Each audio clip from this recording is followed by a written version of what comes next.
What I've observed in a large population of the folks we've worked with the lab is a lot of the what engineers will call debugging will happen at the feature layer.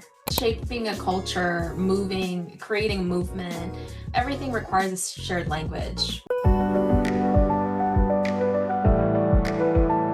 Welcome, AJ. It's so great to meet you. Chief Troublemaker. I love that. Thanks, Erin. It's so great to meet you too. So, AJ Thomas, the founder of the Troublemakers Lab, and just kind of at the pinnacle of what's happening, venture capital founders, entrepreneurs. It's really exciting for me to share your insights with our audience today. And before we do that, I want to share a little bit about how you got to being the chief troublemaker. So, you have about 10 years of executive, founder, kind of coaching and support, a wide range in your career, which most of us have some kind of portfolio career. We spend 2 years in operations and 3 years helping with strategy and another 2 years on a product team or something. So there's a patchwork quilt that shapes us. But 5 years now in the Troublemakers Lab. So that's a very exciting venture. At 5 years, you're going to make it. They tell you get past year two and you can probably going to be okay. So, but we know that you cut your teeth in the Google's Moonshot Factory. And as we talk about that, it's a little bit like an actor who's been in 30 films and people have heard of one of them. And then they only ever talk about the one role. And it's, I have 29 other roles. Yeah. Yeah, but the only one I ever saw was this one. So it's something that you talk about a lot, but it's intriguing for people. So I think there's some shaping that you can share that happened while you were in the Google Moonshot Factory. Do you want to share that a little bit? Yeah, I mean, I think the one main takeaway, and again, there's a lot you can read about the wonderful things that the factory has done for individuals, for teams, for missions, for moonshots, and huge credit to Astronaut for really creating the conditions in the environment for that, and the teams that are there that continue to push the boundaries of what's possible for radical innovation. I think credit to Maya Rudan, who actually I believe, coined this term alongside with Phil Gilson and another one of my colleagues there, which was professional and technological breakthrough was not going to be possible without personal breakthrough. And I think I That is had a so very amazing. I had a very big moments actually, where realizing the work that we were doing there was the hardest part wasn't going to be the technical application of the things that we were doing or the processes we were creating, but the actual personal breakthroughs that we needed to do to get over ourselves enough to actually see what was possible. Most folks in corporate, I think I've seen, have this love affair with potential and what could be and what that looks like. And I think my time there really shaped me to be able to not only look at my potential, but to look at what was the reality of the moment in front of me to discover what the first principles were that were needed before I even got started on the deep work. So we trick ourselves into thinking that the technical, the corporate jargon and all of those things, the project, the initiative is the deep work, where actually it's the breakthrough of getting over yourself enough to actually give yourself permission to go deep is the actual thing. So that's actually what shaped a lot of how I'm thinking through and what I've been able to come out into the real world and really test without the confines of a large enterprise Fortune 100 organization. Well, and that's an argument for humans continuing in an AI revolution. The breakthroughs are not just the technology. The breakthroughs are not cold fusion or to get helium-3 off the moon or whatever it is they're all working on. Humans and those breakthroughs lead to that's the cart, not the horse, right? Yeah. So I think it's exciting. And I think humanity in general is just relieved to know there are people working on moonshots. There are people who are stretching the boundaries because we thought we'd have flying cars by now. Yeah, I hear they're coming close though. 28 LA Olympics, they're supposedly going to be air tech. Oh, very good. Well, and then if everybody can have power and clean water, we're going to hit home runs. That's So right. as we look at the global reach, which you have, so I also wanted to mention the focus for your clients, just so people know what Troublemaker Labs is about. You've built out a team of people, including a medical officer, but I don't think his name is Bo. So Right. we partnered with an amazing individual whose name is Dr. Avanish Reddy. I think the intersection of how we think about the lab, and we're a small, tiny team. We're kind of Ethan Hunt's MI6, if you think about it. Or not MI6, but Ethan Hunt's kind of Mission Impossible crew. Very Uh, tight team. Very tight knit, very specialized, but general understanding and deep kind of empathy around the principles that govern the work that we do and the trouble that we make. And Dr. Reddy's been amazing. You can look up a lot of the work that he's done. He was previously on staff with longevity doctor, well known Dr. Peter Attia, and really has shaped Dr. Avi's practice around what it means to have the intersection of high performance and health.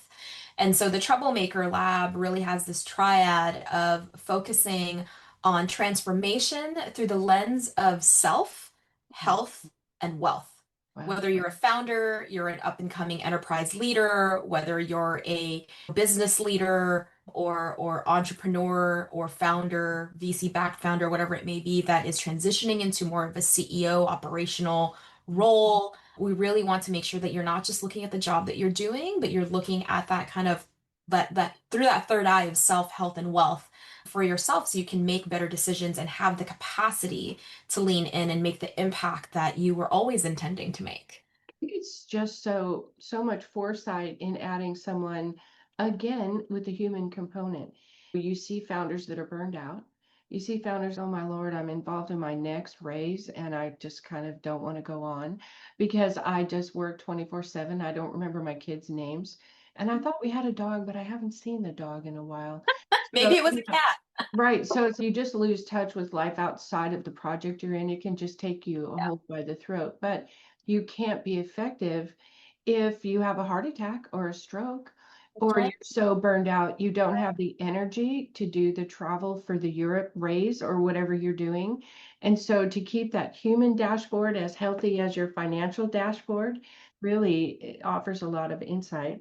So you work with three client areas. I just want to mention Yeah. founders, Yep. enterprise emerging leaders, and then success leaders that are kind of founders, kind of transitioning to a CEO strategy leadership role.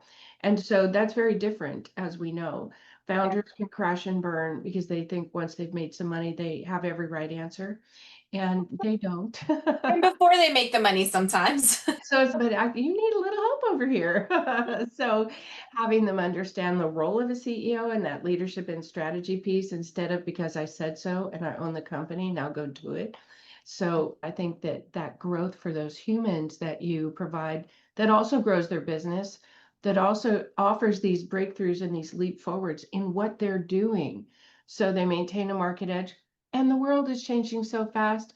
And I understand in 2026, it's going another level up. Somebody's shifting gears and it's going to go faster. So to have first principles as an approach keeps you grounded, right?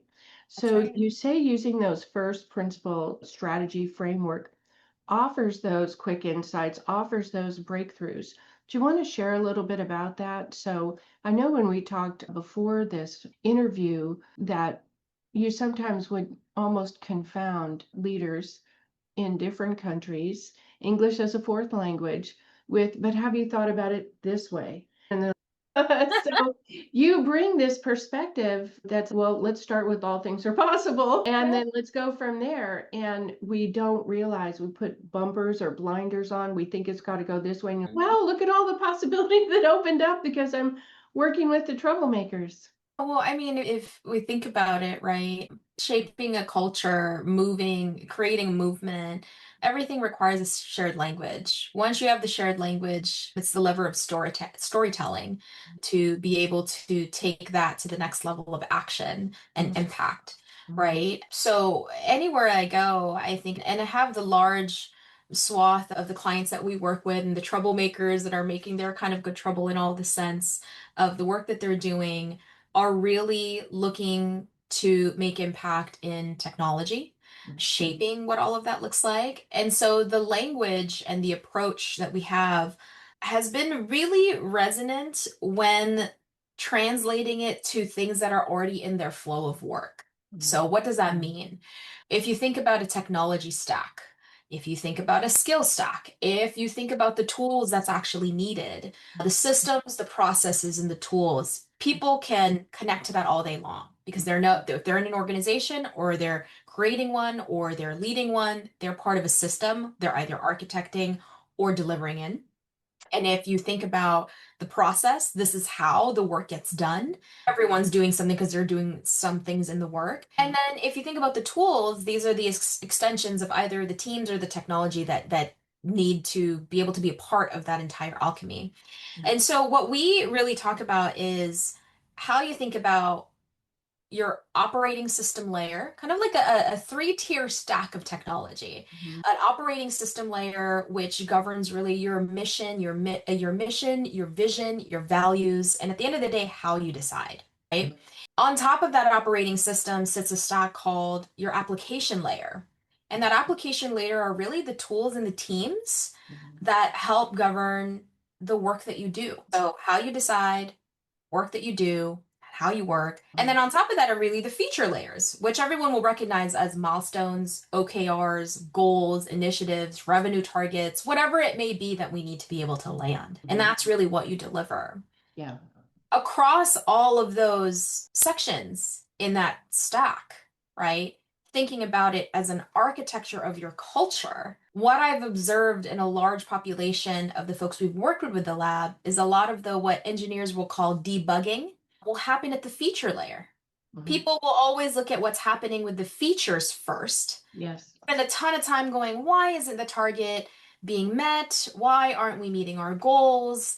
Or why are we meeting our goals? It could be a false positive to say, oh, we're doing great, and therefore all these other things in the other layer of the stack must be fine, but it's not sustainable. What we encourage leaders to do is once we have that shared language, we say, where are you in that operating system layer? What does it look like? How, if you are experiencing something in that feature layer that's a little bit off, how do we get to the activating question of going back to the mission, vision, values, and the original intent of the purpose of why you're doing the work? And why don't we spend time there as a leadership team? What does that actually look like? And more times innovation comes out of the very simple ingredients because it's not overcomplicated by all of these other things that are happening. And so I think that's the special language. Any culture that you form, you have to have a shared language. And then you have the storytelling, and then you have a way in which you have to then execute and deliver on that. And I think for us in that stack that I talk about, most folks tend to resonate with it because they're already in a system or they're already in technology thinking about it. And it doesn't have to give you too many frameworks other than where are you debugging right now? Where are you spending most of your time? And where should you be spending most of your time? Is it in how you decide to do the work that you're doing, how you're doing the work, or what you're delivering? And more often than not, it's going to be in that operating system. I really think this is your secret sauce. I mean, I really think Not that's so secret anymore. Please it's take it, share part it. of the magic. Well, when you work with a coaching client, I'm a coach too, and Mhm. you bring in positive intelligence language, or you feel you're more EQ or IQ, and I don't, those I don't terms get lost. sense to me. And so there's always these memes and jokes about therapy language. People go into therapy and then they start using these phrases. You know, could you say that in English for me? You're a therapist, and I'm not sure what meaning you're trying to convey here. Go right to the meaning they already have, their understanding of the world, the architecture of their work. Right. And then you deconstruct in a way that leads them in the direction, leads them in the new Right. direction. So you skip the step of learn my language so then I can tell you what you should do. I'm going to speak in your language. So right away, the penny's dropping. And I think that makes you so effective. Thank you. That this is a beautiful hack in the learning. Well, I mean, a lot of folks have asked me, how do you build trust? I think the way it's kind of going on vacation in a different country, primarily in France, which has been really fun because if you don't speak French, you're just not going to get very far. But how do you build trust in a space where they've been there for a while and known the thing that they've done? Well, you learn their language and you get at the impact through the flow of the work that's already happening. So you don't become this kind of other entity that then is not sustainable in their culture because they don't really know. You can introduce new things, but the best way to introduce new things to people is when they discover it for themselves. And so you get that urgency and that agency that becomes sustainable in their own leadership without being, my coach told me, or I was given homework. It was Right. actually what I came to this insight when I was having this discussion very clearly about the decision I was making that Mhm. actually had all the wrong context because I wasn't looking at it from a lens of a human being being authentic in that space. Right? I was That is being, the I had beauty. all these pressures. I had to perform. I had to do more performance than be present. And I think when you get leaders to that on their own and they discover that, that is something they will cherish long after you're gone. Well, that's the beauty of it is that that first principles thinking and strategy, when you invite them to the bedrock in a way that's not scary, and then their future decisions follow that same template. They have Mhm. a new template to be more effective, to say, let me look at my stack. And I'm meeting these KPIs, but I didn't ask, is it sustainable? I'm supposed to ask that question. Let's ask that question. This new framework lives now within them to carry them forward. And what a gift that is. It's worth more than whatever money they paid you. Worth more than all of that. And as somebody on the other side, as a coach and really a supporter for whatever it is they're birthing through their breakthrough, right? We're kind of breakthrough doulas, really is what we do, right? It's really fulfilling to see that they are going to continue to carry that on in other interactions outside of work as well because they're discovering more of who they are. Mhm. Yes, absolutely. What they're bringing to the work. There is a frontier component to what you're doing, I think, in the Troublemakers Lab. And I think it comes from the 30 movies that you shot, the only one they know of, though, all of your background, that Lewis and Clark said, let's go see if we can find the ocean. I mean, people get in boats and cross oceans to see what's out there. And it takes a kind of person to do that. So many people in tech, so many founders, they want to be on the frontier. They're okay with risk. They're okay with not knowing the answer because we're inventing the technology right now. We don't know cold fusion, but we're going to need it next year, so somebody get on that. But this other thing's going to need this power source or whatever. These people that are on the frontier, they are smart. They probably have ambition. They probably have strong will. They probably have a string of successes behind them. So you're not working with the average Joe that's punching a card 9 to 5. You're working with people that have acceptable risk. And if they bump up against something that why is this barrier here? You can help them shift their thinking and their orientation to now make that next move forward. So it's a unique class of people that move civilizations forward. So it's very exciting, the contribution you're making. Speaking of, one of the things you worked on was the astronaut selection team. I want to know about that. Yeah, yeah, Working with I humans and technology in terms of the next right candidates. Tell me about Yeah, I that. want to clarify that. I mean, I had the opportunity to really serve in a capacity of helping coach, member of the astronaut selection team and the team that's literally putting folks into space. I would say again, it sounds so grand and crazy, these missions that folks are connected to. At the end of the day, the commonality was really finding the authentic way in which those individuals can show up to make the clear-eyed decisions and the questions they needed to ask so that they could have the capacity to help select who were the folks that were going to be at that frontier. So I think most of the things when we think about coaching greatness, right? People that are in these amazing platforms and pedestals and things, what we love with the Troublemaker Lab is that there is an entire ecosystem for every individual that's out there that we see them doing their thing, right? I have a coach myself. I have a team that I can go to and ask questions to. And I think that was really resonated for me because also coming into that opportunity, I was, wow, you have pickings in the whole entire world of who could be in this most intimate part of what is needed so that you can have the capacity to do the job and the role that you need to do to select astronauts for the next mission. Why would that connection even happen? And I think in the same vein, being able to really focus in and hone in on how to help these individuals really look at their own humanity and their authentic presence of how they show up, how clear-eyed they are going to be when they're about to make a really big decision about not only it could be their career or the next person that's picked for the next round of what this looks like. I mean, thousands of people go through that application, and what does that look like, and how do you filter it, and how do you create a system right? Nobody really thinks about the people that create the system for that to happen. They just think about the system that makes it happen. I'll riff a little bit on this idea because I talk a lot about this. Big credit to my friend Eric Solomon, who runs the Human OS organization, Human Operating System organization, who really talks about we have kind of Simon Sinek'd ourselves in this world. No shade on that because it's been so resonant, right? Just a really great big idea. There's the why you do things and how you do it and what you do.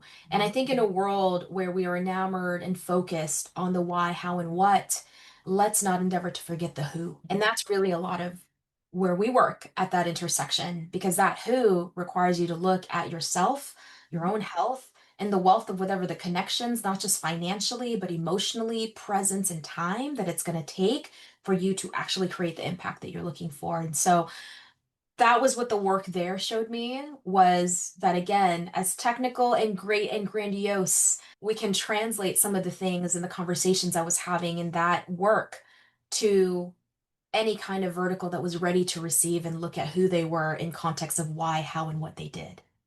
So exciting. This concept that this human evolution is a component of the business technology evolution, of the changes we're doing in energy or software or the way we structure cities, Right. whatever it is that we're doing, a human evolution is happening alongside. And if you Right. pay attention to that, it's easier to swallow, it's less disruptive. I mean, if people look at themselves in the process of their own evolution while they're inventing something new or participating in a big project, it's exciting to have you work with kind of the top 1%, the top 5%. It reminds me of performance coaches who work with Olympic athletes or people that are in the top line sports in the world. They work with people that are already exceptional. And Right. it takes an exceptional troublemaker to be able to work with people who kind of are at the top of their game and inventing the next game. They're right there at the forefront of, and it's going to be this. Okay. So it's a very exciting thing to do, but I hear in your conversation that you see the rewards as the people themselves change and grow. Yeah. Their impact ripples throughout not just the work they do.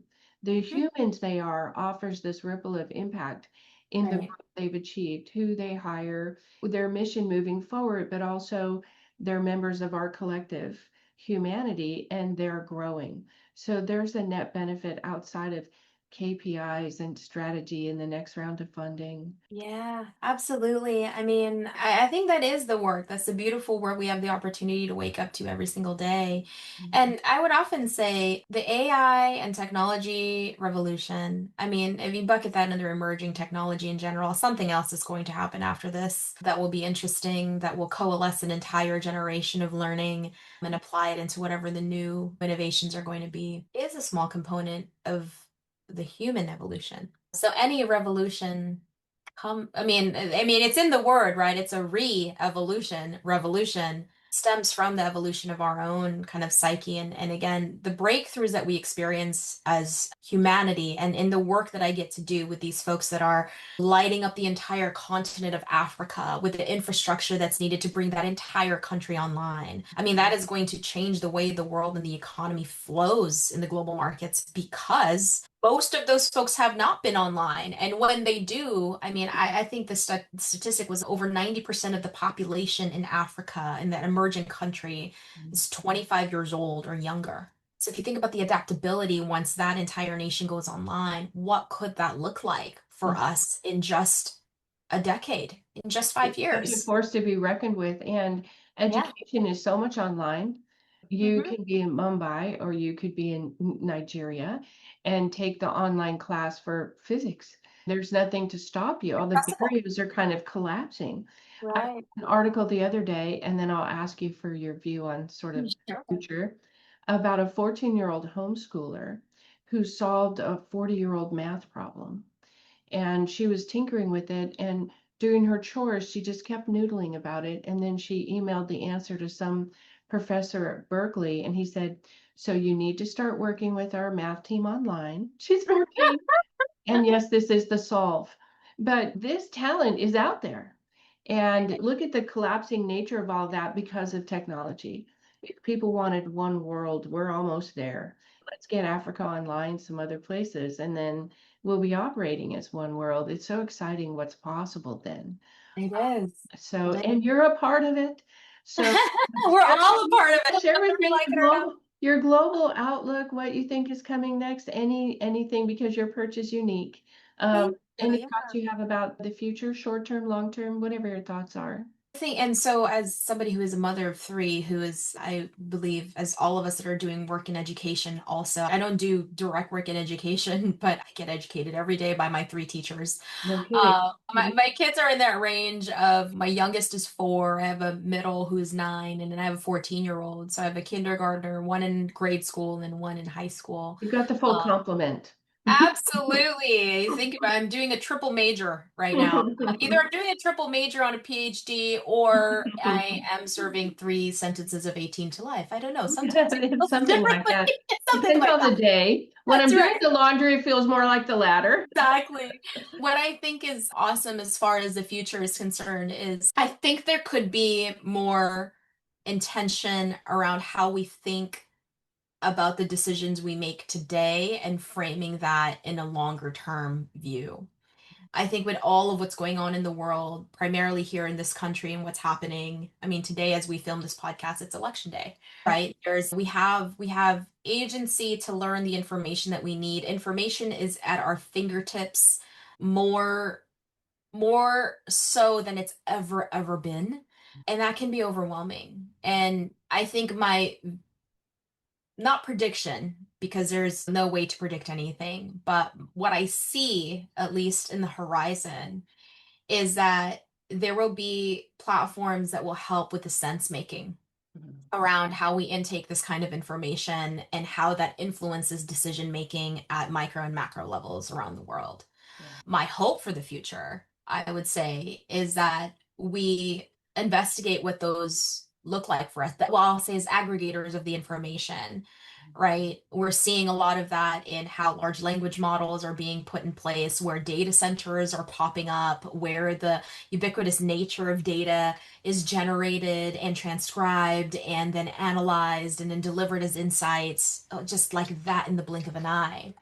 And so I think what I see in the future are folks really thinking about what is the infrastructure and the system by which all of this happens. Yes. It's not sexy because it's not at the front end of robots. AI is going to go into robots. Great. We know If that's you going can't to be plug it into inevitable. an electrical grid, it doesn't work, right? I mean, Exactly. you have some fundamentals that have to Exactly. happen. So I think as we ingest more of this, where I really see a lot of it, and again, it's not sexy, but it is how intentional are we going to be in our infrastructure? Yes. That includes our humanity, our human infrastructure of how we intake this information so that it translates into a system that then translates into a tool that allows for us to be a better functioning society. Again, it sounds super idealistic, but in execution, it's simplistic in nature. It could be as tactical as just not taking the data for what it is, but asking responsibly, how was this created? Where was the insight drawn from? And then what do I really think about that in the context of the work that I'm able to contribute in my portfolio of impact, right? So I think that's what I see in the global perch. I see a lot of young people being more intentional in how they're consuming it, what that looks like, and then how they fit that into their day to day. So I'm encouraged by it and terrified by it at the same time. I do think our kids, even though they're having trouble buying a house in North America, they're doing a job and DoorDash so they can have an apartment by themselves or with only one roommate. I mean, there are a lot of economic challenges that we're navigating. But what I love and also find executives I work with find frustrating is millennials and Gen Xers and the next generation down, they're not going to put up with a factory model for life. They're not going to work 9 to 5 and do what a boss told them because the boss said so. It has to make sense to them, or they bounce and work someplace that does. That's right. They have so much agency. And we were raised, it was like, well, you have to do what the boss says or you'll get fired. And then how do we get food on the table? And they're like, I get a different job. And then I use that to put food on the table. I start my own business And so they're breaking rules. We have two generations of troublemakers coming up who are going to make the world more fit for humans, Yes. fit Yeah. for factories, less industrialized and more human oriented. Yeah. And we might find in 20 years that people work Tim Ferriss's 4-hour week. We have troublemakers leading the way in all kinds of ways about what is the best human condition, what is Yeah. the best human experience. And the people you're working with are navigating that for us. So thanks again for the work you're doing and your insights. I can't wait to hear updates about what the troublemakers are getting into. So Absolutely. thanks again for visiting with our audience today. It's Thank really wonderful to talk to you. Okay, you AJ, too. so we'll have all of your contact information in the notes. People can follow you. And thanks again for the work you're doing in the world. Thank you, Marina. This was absolutely wonderful. You're such an amazing, just holding space for the conversation. Oh, So. thanks, Chris.